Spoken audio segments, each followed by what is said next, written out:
नमस्कार मित्रांनो, मी ॲडव्होकेट तानाजी वाघमारे आणि आज आपण बघणार आहोत शेतरस्ता मिळण्याबाबतची माहिती.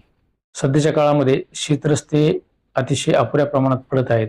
शेतकऱ्यांना शेतरस्त्याची गरज लागत आहे. सध्याच्या कालावधीमध्ये जे क्षेत्र आहेत ते क्षेत्र कमी कमी होत चालल्यामुळं आणि शेतकऱ्यांना वहिवाटीसाठी रस्ते उपलब्ध नसल्यामुळं मोठ्या प्रमाणात क्षेत्र ओलिताखाली आल्यामुळं आपल्याला शेतरस्त्यांची गरज लागत आहे. या ठिकाणी आपण पूर्वी असत असलेले रस्ते आणि नवीन रस्ते याबद्दलची माहिती आज आपण करून घेणार आहोत. मित्रांनो, शेतरस्त्याबद्दलची माहिती जाणून घेण्यापूर्वी तुम्ही जर या चॅनलवर नवीन असाल तर चॅनलला सबस्क्राईब करा, व्हिडिओला लाईक करा आणि शेअर करायला विसरू नका.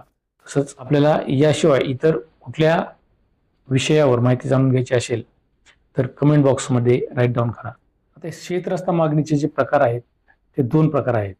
यामध्ये पहिला प्रकार जो आहे तो म्हणजे नवीन रस्त्याची मागणी करणे आणि दुसरा प्रकार जो आहे तो म्हणजे पूर्वीचा रस्ता आहे पण तो रस्ता कुणीतरी अडवला आहे किंवा ज्या क्षेत्रामधून आपण येत असतो त्या शेतकऱ्याने तो रस्ता अडवला आहे. असे रस्ता मागणीचे दोन प्रकार आहेत. आता रस्ता मागणीचा पहिला प्रकार जो आहे त्या पहिल्या प्रकारासाठी आपल्याला महाराष्ट्र जमीन महसूल अधिनियम 1966च्या कलम 143 अन्वये रस्ता मागता येतो. तर दुसऱ्या प्रकारातील रस्ता म्हणजे पूर्वी रस्ता होता पण तो रस्ता अडवलेला आहे आणि हा अडवलेला रस्ता पूर्ववत करण्यासाठी आपण मामलतदार कोर्ट ऍक्टच्या कलम 5 नुसार तो अडवलेला रस्ता पुन्हा चालू करण्यासाठी आपण मामलतदार म्हणजे तहसीलदार यांच्याकडे अर्ज करू शकतो. त्या दोन्ही प्रकारामध्ये हे रस्ते उपलब्ध करून देण्याचे अधिकार तहसीलदारांना आहेत. आता ही रस्ता मागण्याची जी कारवाई आहे ती कशा प्रकारची कार्य आहे हे आपण आता अगोदर पाहून एखाद्या विधिज्ञांकडून ह्या रस्ता मागणीबाबतचा अर्ज कायदेशीररित्या कलमासहित आपण तहसीलदाराकडे दाखल करणं आवश्यक असतं. त्याचबरोबर हा जो अर्ज दाखल केलेला असतो या अर्जामध्ये तो रस्ता कुठून कुठं मागितलेला आहे याबाबतचा एक कच्चा नकाशा आपण तहसीलदारांकडे आपल्या अर्जाबरोबर दाखल करणं आवश्यक असतं. बरोबर हा रस्ता किती फुटाचा हवा आहे याबद्दलची माहिती आपण आपल्या अर्जामध्ये नमूद करणं गरजेचं असतं. अर्जदारानं जो अर्ज दाखल केलेला असतो त्या अर्जावरून त्या शेतकऱ्याला किती फुटाचा रस्ता देणं गरजेचं आहे याच्याबद्दल अगोदर खात्री केली जाते आणि त्याच्यानंतर संबंधित शेतकऱ्याच्या शेतामध्ये जाण्यासाठी रस्ता खरोखरच आवश्यक आहे का किंवा त्याला इतर कुठेही रस्ता नाही का याबद्दलची स्थळ पाहणी करण्यात येते. त्याचा पंचनामा केला जातो.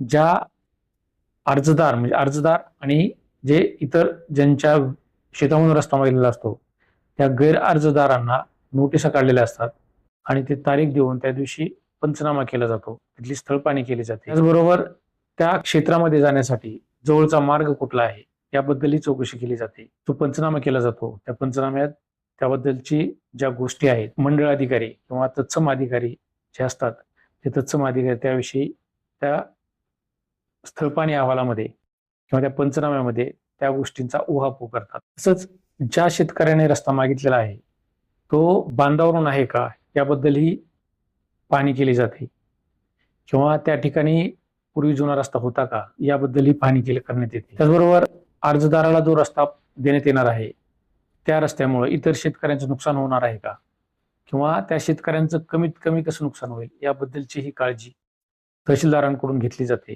जमीन महसूल अधिनियम 1966चे कलम 143 नुसार हा नवीन रस्ता जो मागणी देतो त्याबद्दल लागणारी जी आवश्यक कागदपत्रे आहेत त्यामध्ये सुरुवातीला सातबारा गरजेचा असतो, भूमी अभिलेख कार्यालयातून घेतलेला नकाशा आवश्यक असतो, त्याचबरोबर कच्चा नकाशा आवश्यक असतो.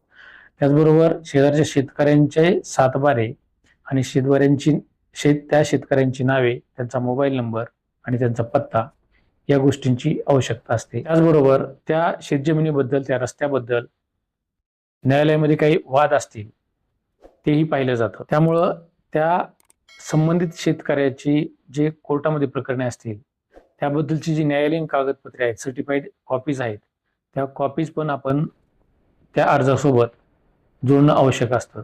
त्या अर्जासाठी आवश्यक असणारं जे तिकीट असतं ते तिकीटही आपल्याला त्या अर्जाबरोबर द्यावं लागतं आणि अशा पद्धतीनं हा रीतसर अर्ज महाराष्ट्र जमीन महसूल अधिनियम 1966चे कलम 143 नुसार आपल्याला मागता येतो. या सर्व गोष्टींची शहानिशा करून तहसीलदार तो रस्ता देण्याबाबतचा आदेश पारित करतात. या आदेशाला जर समोरच्या पार्टीनं किंवा गैरअर्जदारांनी आव्हान द्यायचं ठरलं तर त्यासाठी ते उपविभागीय अधिकारी यांच्याकडे अपील दाखल करू शकतात किंवा तहसीलदाराच्या या निर्णयाविरुद्ध 1 वर्षाच्या आत दिवाणी न्यायालयामध्ये आपल्याला दावा दाखल करता येतो आणि त्यावर स्टे मागता येतो. उपविभागीय अधिकारी यांच्याकडे अपील करण्याचा कालावधी जो आहे तो 60 दिवसांचा आहे. तहसीलदाराच्या निर्णयाच्या विरुद्ध आपण दिवाणी न्यायालयामध्ये दावा दाखल केला असेल तर त्यानंतर आपल्याला महसूल अधिकाऱ्यांकडे म्हणजे उपविभागीय अधिकारी यांच्याकडे आपल्याला अपील दाखल करता येत नाही. आता रस्त्याचा दुसरा प्रकार आहे त्यामध्ये मामलतदार कोर्ट ऍक्टच्या कलम 5 नुसार रस्त्याची मागणी करायची असेल तर आपल्याला अगोदर खात्री करावी लागेल की त्या ठिकाणी पूर्वीपासून रस्ता चालू होता आणि हा रस्ता ते रस्त्याचा वारसानं उपभोग घेत होते, परंतु विनाकारण ज्या क्षेत्रामधून पूर्वी रस्ता होता त्या क्षेत्रातील शेतकऱ्यांनी किंवा आपण ज्याला गैरअर्जदार म्हणू शकतो त्या गैरअर्जदारांनी तो रस्ता अडवलेला आहे. अशा वेळेस आपण मामलतदार कोर्ट ऍक्टच्या कलम 5 नुसार माननीय तहसीलदार यांच्याकडे आपण अर्ज दाखल करू शकतो. तो अर्ज दाखल करत असताना त्या अर्जासोबत आपल्याला 7/12 देणं आवश्यक आहे. तसंच भूमी अभिलेख कार्यालय यांचा जो पूर्वी रस्ता अस्तित्वात होता त्याबद्दलचा नकाशा आणि त्याबद्दलची जर कागदपत्र उपलब्ध असतील तर अशी कागदपत्रे ही आपल्याला या अर्जासोबत जोडावी लागतात. बाकी जी कागदपत्र आहेत जी आपण महाराष्ट्र जमीन महसूल अधिनियम 1966च्या कलम 143 नुसार रस्ता मागण्यासाठी जे आपण कागदपत्र दाखल करतो, मी यापूर्वी जे कागदपत्रे मेन्शन केलेली आहेत तीच कागदपत्र या ठिकाणी आपल्याला जोडावी लागतात. यामध्ये सगळ्यात महत्त्वाची गोष्ट म्हणजे पूर्वी हा रस्ता अस्तित्वात होता हे आपल्याला सिद्ध करावं लागतं. आणि हा जो अस्तित्वात असलेला रस्ता आहे या रस्त्यावरून पूर्वी शेतीमध्ये जनावरे चारण्यासाठी किंवा शेतीमध्ये बैलबारदाने किंवा शेतामधून ये जा करण्यासाठी हा रस्ता उपलब्ध होता. याबद्दलचे जे कागदपत्र आहेत ते कागदपत्र आपल्याला हा रस्ता होता हे सिद्ध करण्यासाठी आपल्याला तहसीलदारांकडे दाखल करावे लागतील. मामलतदार कोर्ट ऍक्ट 1906च्या कलम 5 नुसार या गोष्टी आपल्यावर बंधनकारक आहेत. काही वेळेस काय होतं की पूर्वी रस्ता अस्तित्वात होता आणि तरीही काही शेतकरी नवीन रस्ता मागत असतात. अशा वेळेस मान्य तहसीलदारांकडूनही काही वेळेस या दोन्ही गोष्टींची गफलत होते आणि शेतकऱ्याने जर रस्ता महसूल अधिनियम 1966च्या कलम 143 नुसार मागितलेला असतो, पण माननीय तहसीलदार हा रस्ता देण्यासाठी म्हणजे महसूल अधिनियम 1966च्या कलम 143 नुसार नवीन रस्ता देण्यासाठी जी प्रोसिजर अवलंबली जाते तीच प्रोसिजर ही मामलतदार कोर्ट ऍक्टच्या कलम 5 नुसार अवलंबण्यात येते. त्यामुळं माननीय तहसीलदारांनी दिलेला जो निकाल असतो तो काही वेळेस चुकीचा निकाल असतो आणि तो निकाल शेवटपर्यंत टिकेल की नाही याची खात्री नसते. त्यामुळे आपण अर्ज दाखल करत असताना नवीन रस्ता पाहिजे असला तर महाराष्ट्र जमीन महसूल अधिनियम 1966च्या कलम 143 नुसार नवीन रस्त्यासाठी आपण अर्ज दाखल करणं गरजेचं आहे.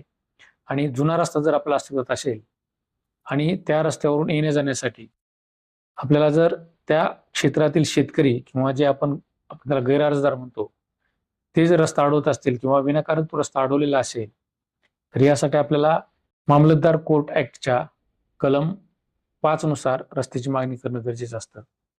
मामलतदार कोर्ट ऍक्ट जे कलम 5 आहे त्यामध्ये स्पेशली असं नमूद करण्यात आलेलं आहे की आपण हा रस्ता पूर्वीपासून वापरत होतो किंवा तुमचे जे पूर्वीचे लोक होते तो रस्ता आम्ही वापरत होतो आणि तो रस्ता वापरत असताना विनाकारण मधल्या काळामध्ये किंवा पाठीमागच्या काळामध्ये हा रस्ता अडवलेला असायला हवा आणि हा अडवलेला रस्ता आपण खुला करून देण्यासाठी मामलतदार कोर्ट ऍक्टच्या कलम 5 नुसार अर्ज दाखल करू शकतो. या सर्व बाबींची पाहणी करून तहसीलदार त्याबाबतचा आदेश पारित करतात.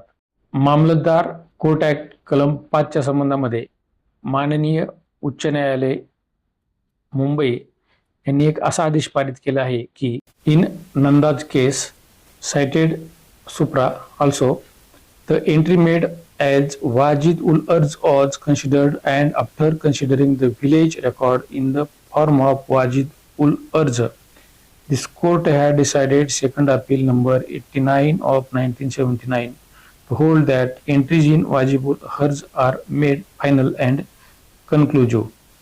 म्हणजे वाजिब उल अर्ज मध्ये जर त्या रस्त्याची नोंद असेल आणि तो रस्ता कुठून कुठं जातो याबद्दल जर त्या वाजिब उल अर्ज मध्ये त्याबाबत सांगण्यात आलं असेल तर पब्लिक इन्क्वायरी कंप्लीट झाल्यानंतर the Maharashtra land revenue code 1966 म्हणजे महाराष्ट्र जमीन महसूल अधिनियम 1966 च्या कलम 165 मध्ये सांगण्यात आलेलं आहे की आपण मामलतदार कोर्ट ऍक्ट नुसार ज्या गोष्टी आपल्याला प्रूव्ह कराव्या लागतात, म्हणजे पूर्वी